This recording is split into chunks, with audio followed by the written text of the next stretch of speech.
મારું નામ સૂર્યાબેન ગંભટ છે. મારા પગમાં બહુ દુખાવો થતો હતો 5-6 વર્ષથી.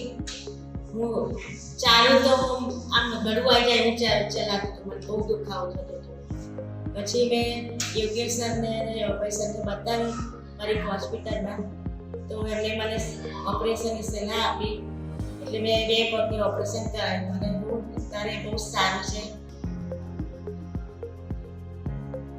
એ વચ્ચે નથી ને?